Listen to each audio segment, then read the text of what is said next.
Assalamualaikum warahmatullahi wabarakatuh. Kami dari kelompok 8 akan mempresentasikan tentang pengaruh IPA dan IPTEK terhadap kesehatan. Baik, saya akan menjelaskan terlebih dahulu tentang latar belakang masalah hal tersebut. Dahulu sebelum adanya IPA dan IPTEK berkembang, pada saat itu dunia dilanda seperti pandemi pada tahun 1918, yaitu flu Spanyol. Semua dunia menggunakan pelayanan kesehatan secara tradisional, sehingga banyak korban pasien yang tewas karena belum ditemukannya obat dan cara pencegahan akan penyakit itu. Berbanding terbalik hingga sekarang, seiring waktu berjalan dapat kita ketahui bahwasannya teknologi sangat berkembang luas sehingga memberikan dampak yang baik bagi ilmu pengetahuan dan kesehatan dengan memusatkan perhatian terhadap masalah organ hidup sehingga menciptakan suatu peningkatan pelayanan kesehatan untuk masyarakat. Dampak yang diberikan ada dua hal, yaitu dampak positif yang nanti akan dijelaskan oleh teman kami, yaitu Jeto, Leon, dan Istin. Dan kedua dampak negatif yang akan dijelaskan oleh teman kami adalah Kak Ahmad. Dampak positif: berkembangnya cabang-cabang ilmu di bidang pengobatan seperti ilmu penyakit dalam atau internal medicina, ilmu bedah atau surgery, ginekologi atau ilmu bidang kandungan, obstetrik atau ilmu kesehatan anak, dermatologi ilmu kesehatan kulit. Yang kedua, pelayanan kesehatan masyarakat. 1. Pencangkukan jantung. Kedua, penggantian kornea mata. Yang ketiga, pemasangan alat pitu jantung. Yang keempat, penggunaan alat elektronik bagi penderita pendengaran. Yang kelima, pelayanan bayi tabung bagi para ibu yang menderita gangguan pada organ tubuh. Dan yang terakhir, pencucian darah. Terima kasih.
Jadi baik, di sini saya akan menjelaskan tentang pengaruh IPA dan IPTEK terhadap kesehatan bagian ketiga, yaitu dapat meningkatkan kemajuan metode di bidang teknologi pengobatan.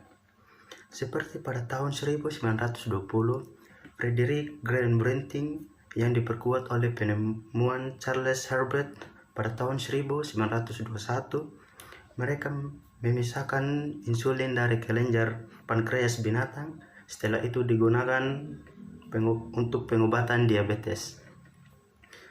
Lalu pengaruh IPA dan IPTEK bagian keempat, yaitu dapat memberantas penyakit menular yang disebabkan bakteri, cacing, jamur, virus dengan melakukan pencegahan. Contohnya, yang pertama, pengolahan air untuk mendapatkan air bersih bagi masyarakat. Yang kedua, menjaga kebersihan lingkungan, misalkan seperti mencegah genangan air di daerah pemukiman. Yang ketiga, mengadakan imunisasi terhadap penyakit menular seperti yang pertama, imunisasi hepatitis B untuk bayi berusia 1 bulan, imunisasi polio untuk bayi dari usia 2 bulan sampai 4 bulan, imunisasi campak, imunisasi tetanus, dan lain-lain. Oke, baik. Di sini saya akan menjelaskan bagian D, yaitu melalui media hasil teknologi yang maju, diberikan sosialisasi penjelasan untuk masyarakat mengenai penyebab, akibat, dan cara mencegah penyakit menular yang dapat meningkatkan kesadaran masyarakat tentang pentingnya menjaga kesehatan. Bagian 5, ditemukan alat-alat baru untuk membantu pelayanan kesehatan seperti A. Alat pemacu jantung yang ditemukan pertama kali oleh Paul Zoll pada tahun 1952 yang mengalami perkembangan pesat hingga saat ini. B. Alat endoskopi yang ditemukan pertama kali pada tahun 1960 berupa serat optik yang menjadi dasar endoskopi modern. Fungsinya untuk melihat organ tubuh manusia. Assalamualaikum warahmatullahi wabarakatuh. Terima kasih atas kesempatannya. Pada kesempatan hari ini saya akan melanjutkan presentasi dari kelompok kami dengan judul pengaruh IPA dan IPTEK terhadap kesehatan. Poin terakhir dari pembahasan kali ini yaitu dampak negatif. Yang pertama, tidak dapat langsung membantu timbulnya penyakit tertentu.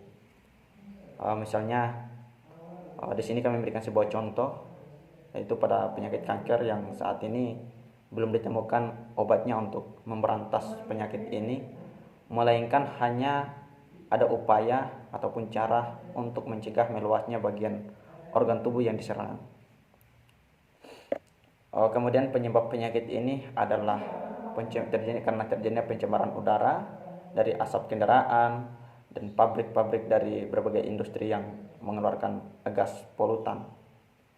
Dan ini juga penggunaan zat-zat kimia yang menyebabkan kanker disebut karsinogen, seperti zat kimia untuk bahan baju, penggunaan senyawa arsen pada pestisida dan lain-lain. Ya, mungkin itu pembahasan terakhir dari kelompok kami. Namun akhir dari pembahasan itu kami menyimpulkan sebuah kesimpulan bahwa perkembangan IPTEK dan IPA memang sangat penting karena peranannya sangatlah berpengaruh dalam dunia kesehatan dan kehidupan sehari-hari. Karena adanya perkembangan IPTEK dan IPA itu juga kemudian ditemukan obat seperti antibiotik yang ditemukan pada tahun 1907 dan alat-alat yang membantu dalam pelayanan kesehatan yang lebih baik dari tahun-tahun seperti alat mesin USG, alat pacu jantung, alat endoskopi dan jarum suntik. Ya, mungkin itu saja presentasi dari kelompok kami, kurang lebihnya kami minta maaf. Akhir kata saya ucapkan wabillahi taufiq wal hidayah. Wassalamualaikum warahmatullahi wabarakatuh.